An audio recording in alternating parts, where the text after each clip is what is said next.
the next rumor that I hit you with is that Charles Leclerc has been linked with Red Bull. They're clearly in want searching for the two best drivers on the grid to be an RB, whatever number you want to throw on in the future. Yeah, I mean, I could see it. And I think things have flipped around. For years, the most coveted seat in F1 was to be Lewis Hamilton's teammate, but at the same time, it was also the most difficult job in Formula One. But I think every driver backs themselves to be the guy that breaks that, makes it, a one-sided thing. And, Russell's done a pretty good job against Hamilton in the same way. And I think Leclerc would back himself. He'd say, well, I'm a race winner. I've raced Max. I've beaten Max. So I don't think he'd be scared of that move at all. And I don't think Max, I think people have this idea that Max would block moves, but I really don't think Max really would care who his teammate is because he's so comfortable at that team. I don't think there's any, like Laurence said, his dad and his manager have a bit of sway in the team. Helmut Marko's kind of Mr. Verstappen. So I don't think he'd really care who's coming in. So Leclerc to Red Bull, if that option was open to him, Red Bull would take it. I think Charles would be silly not to at least entertain it. So yeah, I think that's maybe, who knows? I mean, Charles still seems somehow to be clinging on to some hope with Ferrari, but Red Bull, I could totally see him being at least interested. I mean, why wouldn't you be? And if Is you're a Charles at driver, the level? Yeah, no, go ahead. go on, Katie. I was just gonna say, is Charles at the level he would need to be next to Max in the same car?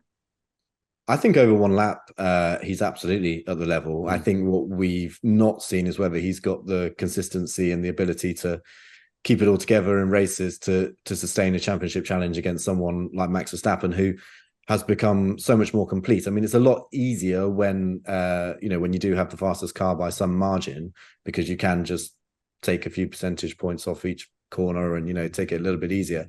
But even in the midst of the early season battle with Leclerc and Max last year, before things got all a bit one-sided, Max looked like the more complete driver of the two. Those were the days too.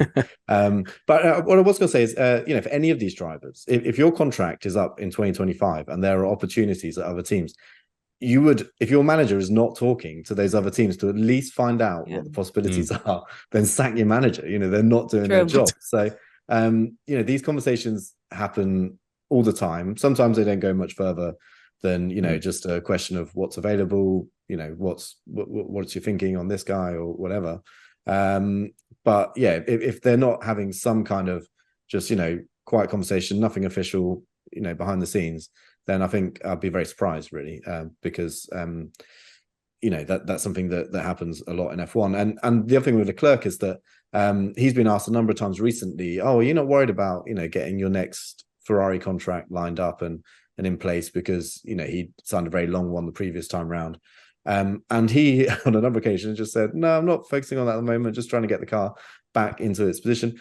Meanwhile, Carlos Sainz seems a little bit more keen to talk about getting into conversations with Ferrari and stay there. And I think that says a lot about those two drivers and how committed they are to the Ferrari project long term. I think with Leclerc, he would entertain maybe the possibility of going somewhere else, whereas Carlos, I think, knows that probably Ferrari is a good thing for him, as it would be for any driver.